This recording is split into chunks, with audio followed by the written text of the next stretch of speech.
Bab 095, mendapatkan pekerjaan. Jadi gitu, ya. Sasha menjadi teman curhat Barata kali ini. Dia pikir wanita pasti akan saling pengertian satu sama lain. Setidaknya dia bisa sedikit tahu perasaan Yami. Aku harus gimana, Sa? Di satu sisi aku takut dia kenapa-kenapa. Di sisi lain aku takut dia down karena aku paksa, tanya Barata meminta masukan. Manusia itu punya harga diri.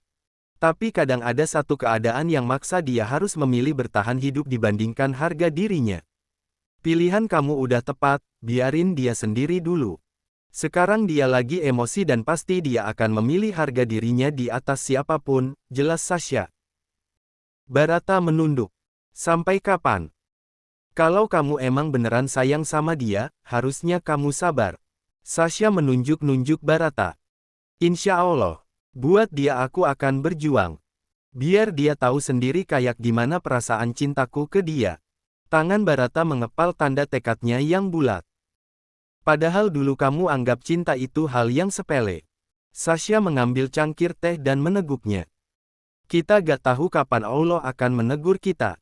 Bukannya bagus ditegur saat punya waktu untuk bertaubat. Banyak yang baru sadar justru setelah sejengkal lagi akan mati. Kopi di gelas Barata masih utuh. Setelah masalah rumah tangga menimpa, rasanya makanan dan minuman apapun seperti paku yang melukai kerongkongan. Tapi gak semua yang ditegur bisa langsung sadar. Dan syukur kamu bisa sadar. Sasha tersenyum kecil. Wanita di depan Barata itu terpaksa diputus cerainya oleh pengadilan karena bahasa tak juga muncul. Kini hanya ada Sasha dan Bimaya di kartu keluarga mereka. Bimaya gak pernah nanyain papanya lagi. Barata rasa bukan hanya dirinya yang menderita dalam keadaan ini. Gak syukurnya. Dia tahu papanya gak akan kembali, jawab Sasha terdengar santai seakan itu bukan sebuah luka dalam hidup. Aku masih usaha buat nyari mereka. Ternyata sesulit itu. Kini Barata baru meneguk kopinya. Barat, kamu terlalu mikirin masalah istri kamu yang kabur. Tapi, kamu apa gak mikir siapa yang bocorin semuanya ke Yami? Maksud aku, gak mungkin dia tahu tanpa alasan. Tiba-tiba saja satu pemikiran datang ke Sasha. Bahasa yang rencanakan. Makanya aku bilang ada celah buat nemuin dia. Sayang taruhannya rumah tanggaku sendiri. Kalau ingat itu, rasa kesal pada kakaknya semakin bertambah. Jadi artinya bawahan kepercayaan dia masih ada di negara ini dan sempat bertemu dengan Yami. Di mana? Selain itu, bahasa masih bisa sembunyi kayak sekarang, pastinya ada orang yang lindungi dia. Tangan Sasha bersedekap. Obat tidur yang diberikan ke Baginda disuntik ke dalam botol air mineral. Kalau pelakunya Delia rasanya gak mungkin dia bahayakan diri sendiri. Botol air minum itu Baginda beli di minimarket. Mana mungkin orang itu berani mencemari botol air minum di minimarket. Beban di pundak dan punggungnya semakin berat hingga tak bisa menarik napas panjang. Sebenarnya alasan Baginda ke Bandung juga belum jelas. Katanya urusan bisnis, tapi apa? Gak ada satupun dokumen yang diurus. Sasha ikut berkomentar. Ponselnya Baginda bakalan selesai dibalikin memorinya minggu depan. Aku harap semua bakalan terbongkar. Mereka semua licik. Apa segitu haus harta dan jabatan sampai banyak yang dikorbankan. Sumpah, kalau ketemu wanita dan lelaki itu, aku akan pukuli mereka sampai aku puas. Bukan aku cemburu, cuman greget aja. Sasha sampai memukul meja. Yami dan Koyu berjalan di trotoar setelah jauh mencari toko fotokopi. Dia hendak mengantarnya ke rumah Pak RT. Untung katanya jam segini Pak RT pasti kerja, jadi dia hanya cukup bertemu dengan ibu lelaki itu. Koyu masih marah sama Uma. Tanya Yami. Koyu menggelengkan kepala. Dia berusaha menyembunyikan rasa seolah seperti orang dewasa. Uma, gak ada maksud nyakitin Koyu atau siapapun. Koyu pernah gak marah sama temen dan gak mau main lagi. Uma juga kayak gitu, jelas Yami dengan bahasa yang sederhana. Itu papa, Uma. Bukan teman. Kalau teman baru orang lain. Papa itu keluarga, kilah Koyu sambil tersenyum. Uma juga ngerti. Biar Uma sembuhin dulu hati yang sakit di sini, ya. Pinta wanita itu. Ke dokter Uma, nanti cepat sembuh, saran Koyu dengan polos pikirannya. Iya, hanya untuk urusan perasaan dokternya hanya Allah. Yami usap kepala anaknya. Mereka berbelok ke dalam gang. Di sini jalan mulai menanjak dengan jalan yang ditembok. Kalau tidak hati-hati bisa saja terpeleset. Yami berpegangan ke tangga sambil menuntun Koyu. Setelah langkah yang sulit itu akhirnya mereka tiba di rumah yang dimaksud. Uma, ada makam, tunjuk Koyu ke halaman rumah. Kalau dihitung ada 5 makam di sana.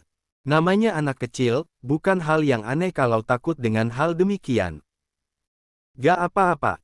Di dalam sana ada jenazah yang sudah tidak ada ruhnya. Ingat Uma pernah bilang kalau manusia di dalam kubur bertemu dengan siapa? Yami mencoba mengingatkan materi keagamaan yang dia ajarkan ke Koyu. Malaikat Munkar dan Nakir, jawab Koyu. Apa malaikat makhluk yang lemah? Kembali Yami bertanya. Tidak, Uma. Malaikat itu ciptaan Allah seperti manusia. Karena Allah hebat, malaikat juga pasti hebat. Makanya jagain surga dan neraka juga, jawab Koyu. Terus kenapa Koyu takut? Yami kemudian meyakinkan anak itu. Kini Koyu mengangguk pasti. Setelah Koyu tenang, Yami ketuk pintu rumah Pak Hikam. Cukup lama hingga wanita yang sudah sepuh membuka pintu tersebut. Assalamualaikum, ini betul rumah Pak Hikam, Bu. Saya Yami, warga baru di sini. Kemarin Pak RT minta kopi identitas saya sebagai laporan. Yami serahkan kopian yang sudah dia masukkan ke dalam map. Iya, nanti biar ibu sampaikan ke Hikam, nak. Wanita itu mengambil map dari tangan Yami. Kalau gitu saya pamit, Bu.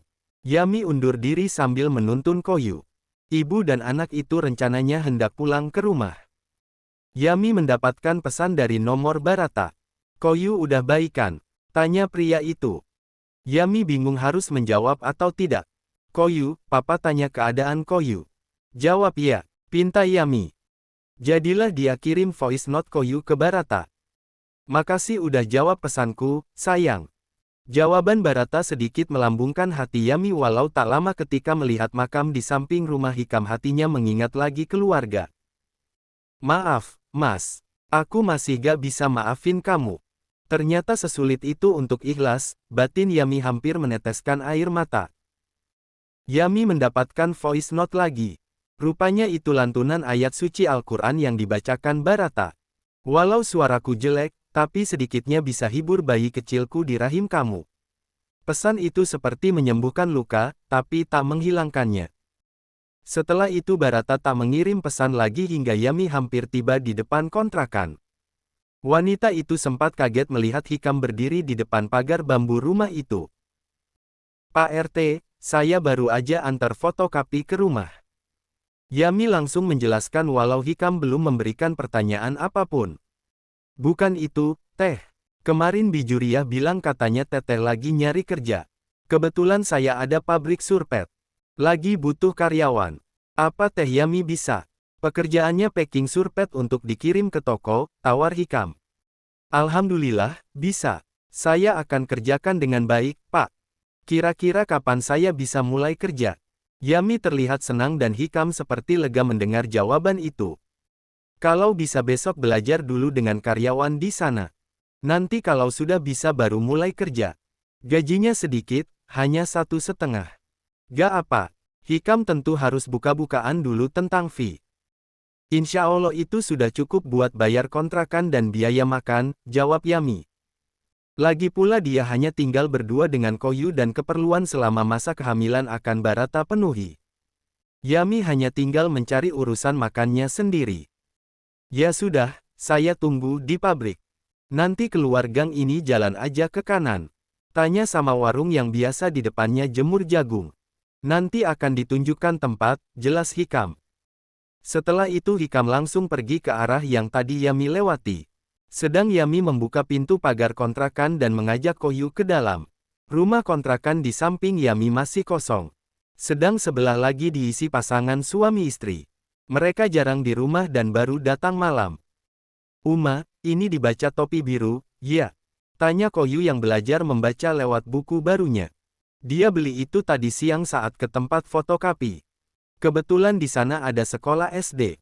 Di depan gedung sekolah itu ada yang berjualan buku, mainan dan makanan. Koyu udah bisa baca, puji Yami meski tahu kata yang Koyu baca tak sesuai dengan tulisan. Yami yang tengah menonton kajian, turun dari sofa dan menghampiri putranya. Koyu saat itu menelungkup di atas karpet. Ini huruf apa? Tanya Yami mulai mendampingi putranya membaca buku. Keesokan hari, Yami benar pergi ke pabrik surpet itu. Dia sudah bertekad untuk bisa hidup mandiri tanpa suaminya. Pabrik yang dimaksud berupa rumah-rumah yang berbaris. Ada banyak orang lalu lalang membawa kain dan perlengkapan lainnya. Terdengar beberapa kali suara mesin jahit dan ayam berkokok. Maaf, Pak, saya mau ketemu sama Pak Hikam. Kemarin ke rumah nawarin buat kerja, jelas Yami. Oh, yang mau bantu packing, ya. Terka pria yang tengah menggunting benang surpet yang jadi. Betul, Pak. Boleh saya ketemu bapaknya? Pria itu mengantar Yami menuju kantor Hikam berada. Yami mengucap salam. Di sana ada seorang perempuan yang tengah menghitung angka pada faktur. Teh Mas Yami. Terka Hikam. Yami mengangguk. Ayo saya langsung antar ke ruang packing, ajak Hikam sambil berdiri. Terlihat jelas delikan tajam wanita yang tengah memainkan kalkulator tadi. Ketika tiba di sana, ada 3 ibu dan 2 orang bapak tengah bekerja. Mereka menyambut Yami dengan hangat. Teh Atui, ajarin Teh Yami dulu. Biar ada tenaga tambahan.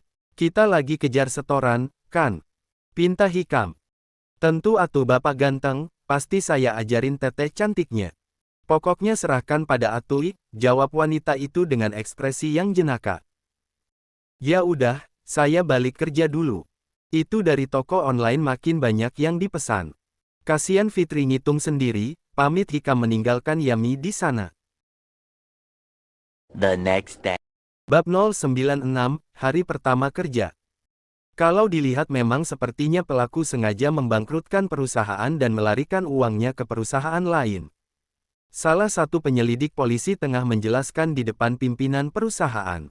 Mereka duduk bersama untuk bisa melacak uang termasuk keberadaan bahasa. Ini memang di luar nalar, bukannya memimpin dengan benar dia malah ingin menjerumuskan kita semua. Padahal dia tahu sendiri bagaimana papanya dulu berusaha memajukan perusahaan ini. Ethan begitu semangat untuk berkomentar sinis. Begini, gak mungkin dia gerak sendiri. Pasti ada orang yang dukung. Masalahnya direktur yang jadi koleganya saja sama-sama dikhianati. Jadi siapa yang lindungi dia? Direktur bagian engineering yang dulu mendukung bahasa jelas yang paling kesal. Siapa lagi kalau bukan Pak Dodi, celetuk Aryan. Kursi pria itu sudah lama kosong. Beliau beralasan tak hadir karena kesehatan dan meminta dilakukan pengalihan jabatan. Hanya saja pihak perusahaan menolak dan bersikeras agar pria itu kembali masuk. Bukannya papanya Annelies itu berharga, pimpinan Elfam ingin menekannya agar buka mulut. Gak akan mungkin dia gak tahu hubungan gelap anaknya dengan mantan CEO, komentar Direktur Purchasing.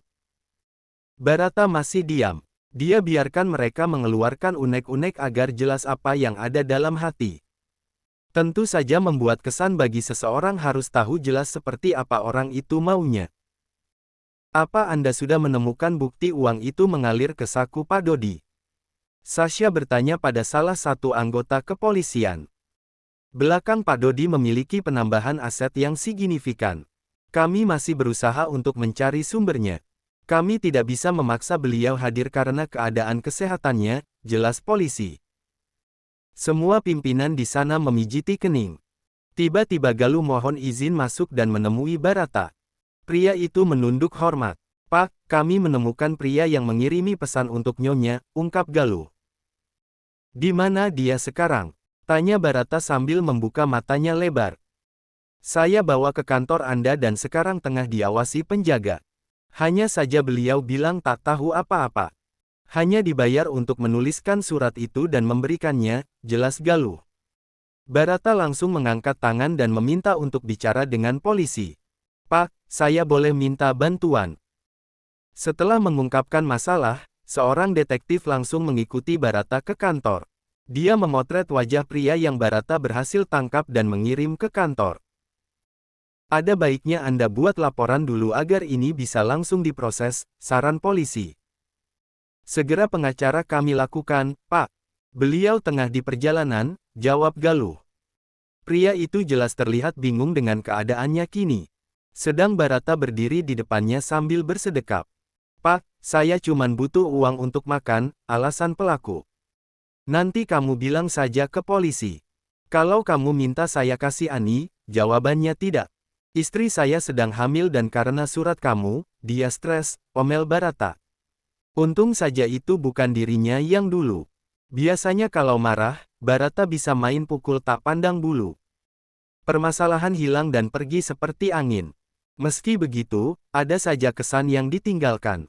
Barata siap pulang. Dia tatap foto keluarga kecil di atas meja. Semoga ini jalan menuju tujuan kita, Pak. Terlebih wajah pelaku sebenarnya terbidik CCTV, doa Galuh. Entahlah, rasanya gak ada istriku, hilang juga semangatku, keluh Barata. Kini pria itu berdiri dan berjalan keluar kantor. Saat membuka pintu dia cukup kaget bertemu dengan Sasha. Kenapa? Tanya Barata bingung. Aku baru ingat soal ini. Sasha memberikan Barata sebuah dokumen. Apa ini? Barata jelas bingung saat melihat coretan di sana. Itu aku temukan di tempat sampah bahasa. Waktu itu aku gak ngerti maksudnya apa. Sekarang rasanya itu berharga, jelas Sasha. Barata membaca dokumen itu dengan saksama. Kayaknya ini list aset, terka Barata. Barusan aku minta orangku selidiki.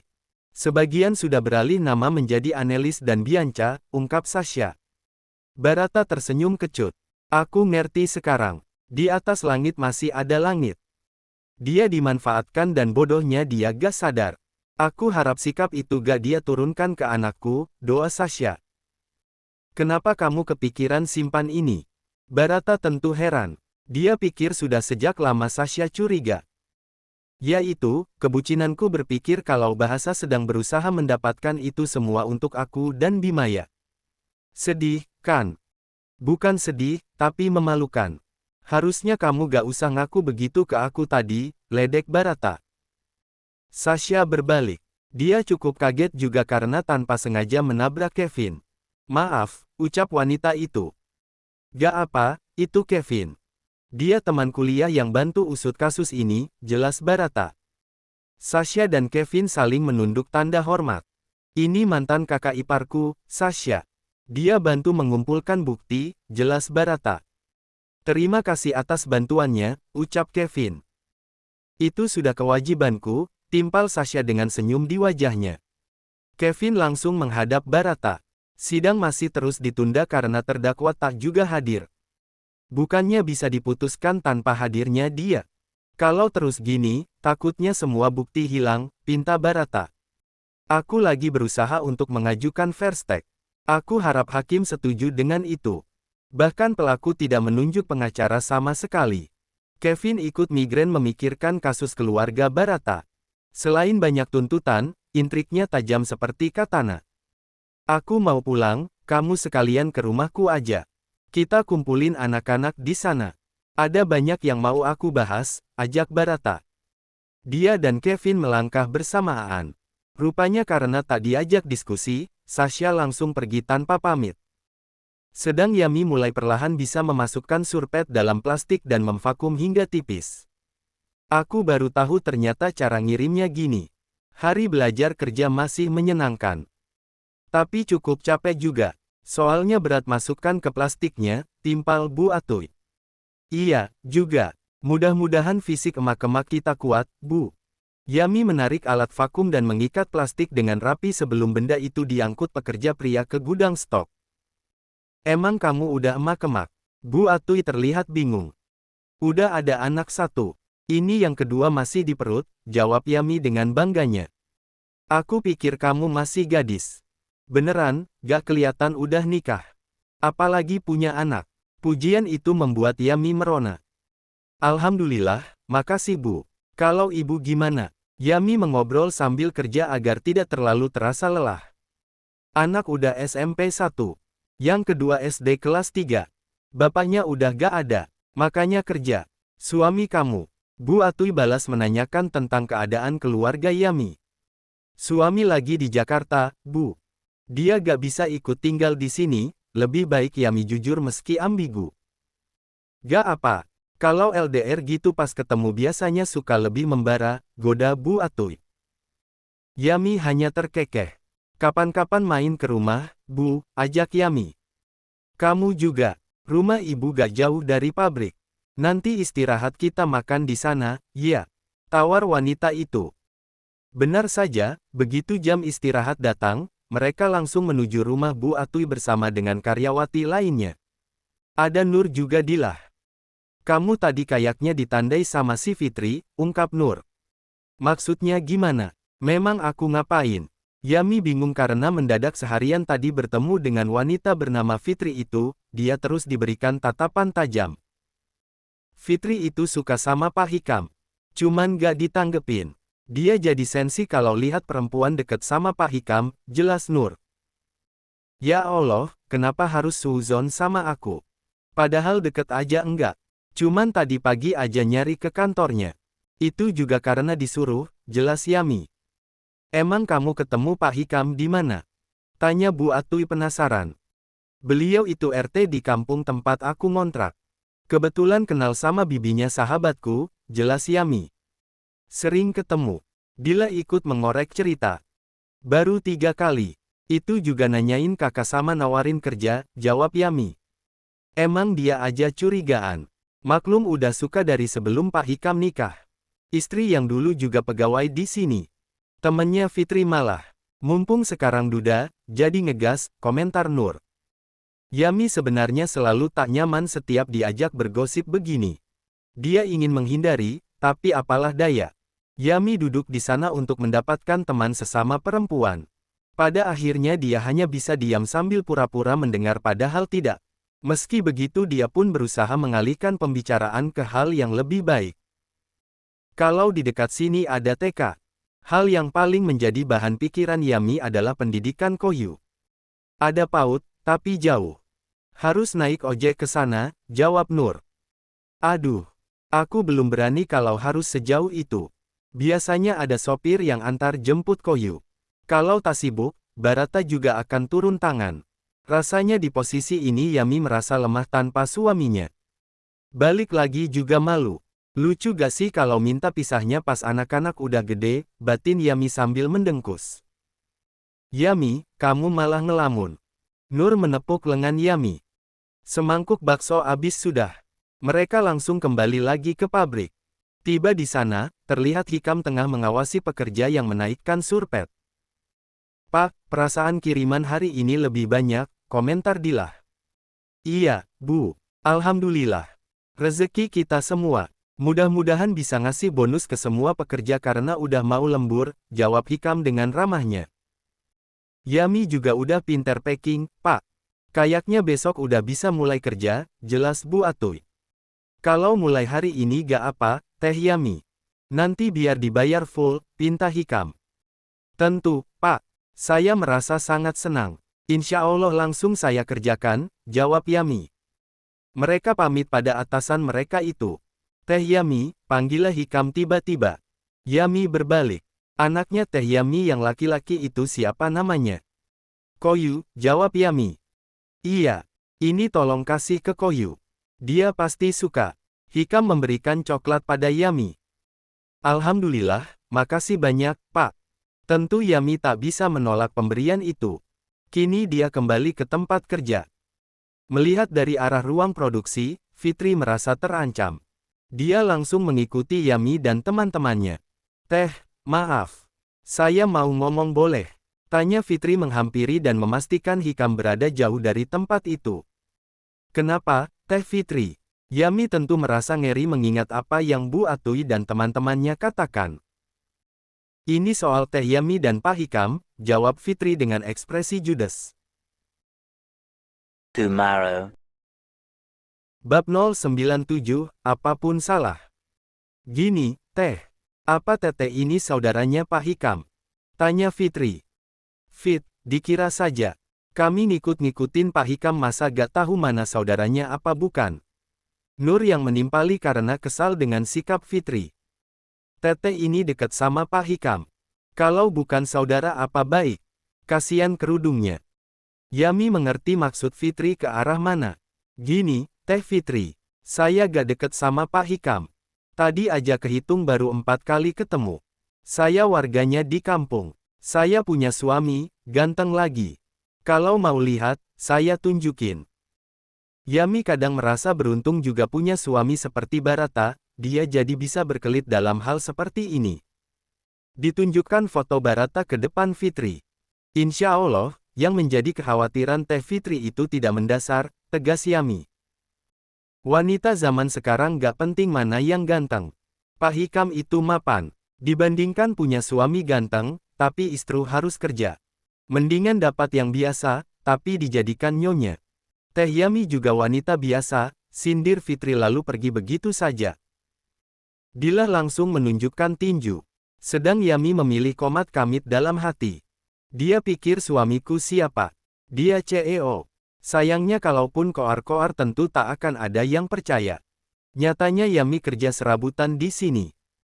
Jangan dimasukkan ke hati, Mi. Tadi kita udah jelasin soal dia, kan? Biar dia aja yang hidupnya gak tenang sama sekali, saran Bu Atuy. Yami mengangguk dan lekas melanjutkan pekerjaan. Tak lupa coklat dari Hikam dimasukkan ke dalam tas. Satu persatu dia ambil surpet dan dimasukkan ke dalam plastik. Selama kerja, Yami tak pernah meninggalkan salat meski harus menunggu jamaah laki-laki keluar lebih dulu dari masjid. Abis salat, Teh. Yami cukup kaget ada yang bertanya saat dirinya tengah mengenakan sandal sambil memeluk mukena. Iya, Pak. Ini mau lanjut pulang. Kerjaan udah selesai, pamit Yami. Kenapa gak sekalian aja nanti di rumah? Hikam merasa heran. Kini Yami melirik ke berbagai sisi, takut ada mata tetangga atau Fitri mengawasi. Takut keburu akhir. Ini aja udah telat. Maaf gak bisa lama, Pak. Mau jemput Koyu dulu. Yami langsung meninggalkan tempat begitu saja. Ada baiknya dia menghindar daripada bertambah banyak orang seperti Fitri. Sedang Hikam masih memperhatikan dari jauh. Dia tersenyum. Masya Allah, wanita yang luar biasa. Sudah bisa mendidik anak dengan baik, dia pula rajin ibadah, ucap lelaki itu kagum. Sedang Yami dengan ketidakpekaannya masih berjalan santai menuju rumah. Dia hendak ke rumah Bi Juriyah. Ternyata Koyu tengah main kelereng di depan halaman. Kak Koyu, udah salat belum? Tegur Yami. Koyu bangkit dan lari ke arah Yami. Uma, udah pulang kerja. Koyu nunggu. Udah salat Uma. Belum mandi aja, jawab anak itu.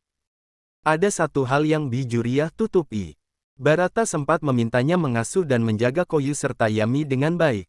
Sebagai tanda terima kasih, pria itu memberikan sejumlah uang. Selain itu, Barata pun minta informasi tentang sang istri. Tadinya mau diajak mandi, tapi temennya keburu datang. Kalau mandi dulu, sayang bajunya kotor, jelas Bi Juriyah. Gak apa, Bi. Makasih banyak. Yami pamit dulu bawa Koyu pulang, izin Yami. Hati-hati. Istirahat yang cukup, saran Bi Juriyah. Koyu pun turut pamit pada teman-teman barunya. Dia dituntun Yami menuju rumah. Uma, papa pulang kerja juga sekarang, ya? Tanya Koyu. Iya kayaknya, jawab Yami singkat. Dia sebenarnya tak ingin membahas soal Barata. Boleh telepon papa lagi. Koyu kembali memperlihatkan wajah penuh harap. Mandi dulu dan makan. Tadi Uma beli makanan di dekat pabrik. Koyu pasti suka. Ada gorengan udang, ajak Yami. Dia berharap abis makan hilang pula keinginan Koyu menelpon sang ayah. Setelah mandi, Koyu duduk di karpet. Yami ambilkan nasi dan lauk untuk mereka makan bersama. Meski Galuh membelikan televisi, Yami tak membiasakan Koyu makan sambil menonton. Hanya saja anak itu begitu tergesa-gesa hingga beberapa kali terbatuk. Anakku, makannya pelan-pelan tolong, pinta Yami. Koyu gak sabar telepon papa. Nanti papa keburu gak angkat, jelas Koyu. Dia memperhatikan jam yang hampir dekat ke maghrib. Insya Allah, pasti papa angkat. Gak mungkin dia lewatin telepon Koyu. Yami berusaha menenangkan putranya. Rencana Yami tak berjalan mulus. Koyu masih menagih jatah menelepon papanya. Akhirnya Yami mengalah. Kalau gini, gimana bisa bikin Barata sadar, batinnya. Telepon itu tersambung. Koyu langsung memegang ponsel. Sengaja Yami nyalakan speaker agar Koyu tak harus menempelkan benda itu di telinga. Koyuza, apa kabar? Tanya Barata di seberang sana. Papa di rumah. Tanya Barata.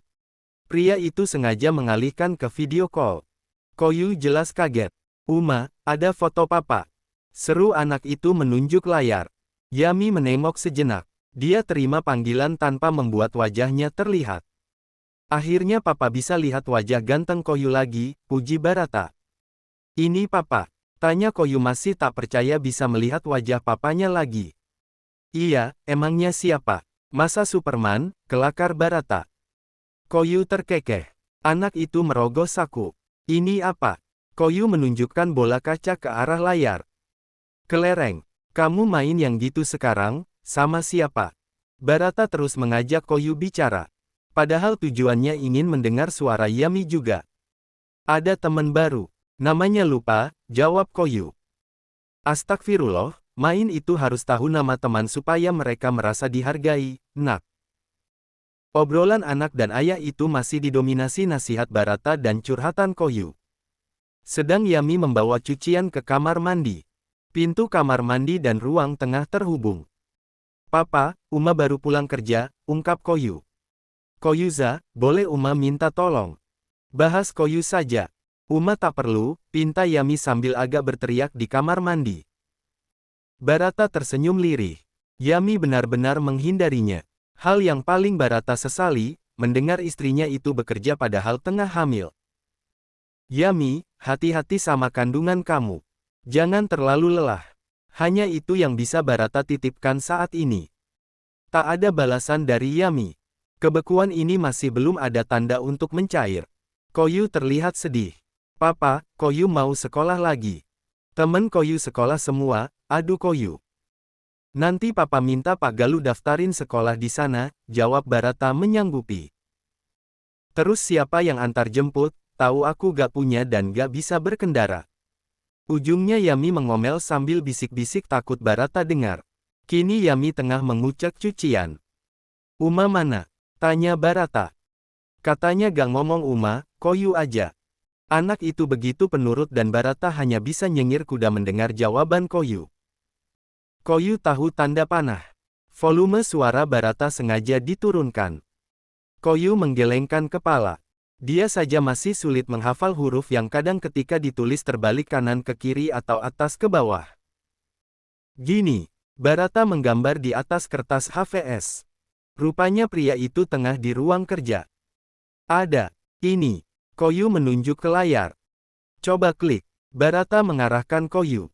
Kamera langsung beralih ke kamera belakang. Barata bisa melihat jelas Yami tengah mencuci dengan tangan. Barata ingin pergi ke sana dan menghentikan sang istri. Koyu, tekan lagi tanda panahnya, pinta Barata. Bilang sama Uma, istirahat. Nanti Uma dan Dede lelah, pinta Barata. Koyu mengangguk. Anak itu langsung meneriakkan pesan Barata. Meski begitu, Yami tetap tak menurut. Uma masih nyuci. Tanya Barata memastikan. Anggukan Koyu membuat pria itu kesal.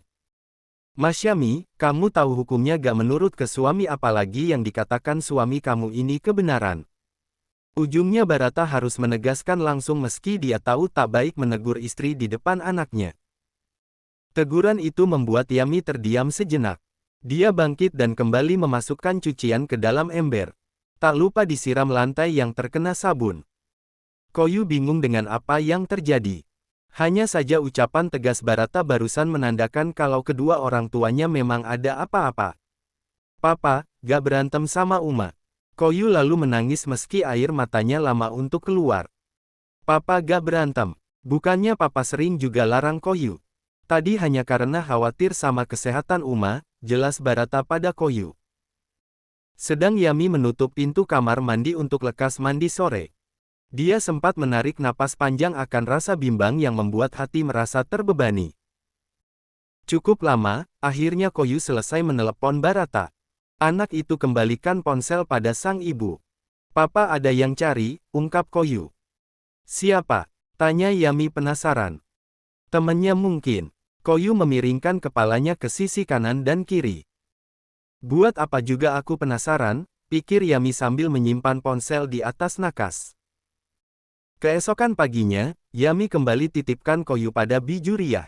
Anak itu tengah makan coklat pemberian Hikam. Awalnya anak itu sempat menolak dengan alasan tak ingin punya papa baru, Yami juga tak tahu siapa yang menasihatinya begitu. Uma pergi dulu, ya. Koyu mencium punggung tangan Yami lalu melambai tanda perpisahan. Kini Yami melangkah menuju tempat di mana ia akan mencari pundi rupiah. Gang demi gang Yami lalui. Akhirnya Yami pun tiba di pabrik yang dimaksud. Wanita itu langsung menuju rumah di mana menjadi tempat packing. Pabrik ini tak seperti pabrik lainnya. Hanya berubah beberapa rumah yang menjadi tempat pemrosesan surpet dengan fungsi masing-masing. Bagian paling ujung tempat menjahit. Bagian kedua tempat untuk memasukkan busa dan paling akhir di mana Yami mengemas sebelum dikirim. Mi, kamu tahu kalau tadi Fitri cari kamu lagi? Tanya Bu Atoy. Ngapain lagi, Bu? Aku kalau dicari teteh yang satu itu ngeri. Rasanya kayak jadi buronan, timpal Yami sambil menyimpan tas selempangnya di atas meja. Gak tahu. Kamu kemarin ketemu sama Pak Hikam lagi, gak? Terka Bu Atoy. Yami menepuk kening. Dia emang selalu ngawasin, ya. Padahal kemarin aku yakin banget dia gak ada di sana. Dibilang jangan deket-deket sama kecengannya. Jadi kamu terus diteror gitu. Bu Nur ikut dalam obrolan. Gak sengaja ketemu karena aku baru selesai salat di masjid. Terus dia mau ke masjid. Masa aku pas ketemu sama dia nyelonong gak santun. Memang konsepnya di mata Fitri semua wanita yang bertemu Hikam pasti sedang menggoda. Lebih baik gitu, Yami, saran Dilah. The orange heart me at the top for midnight.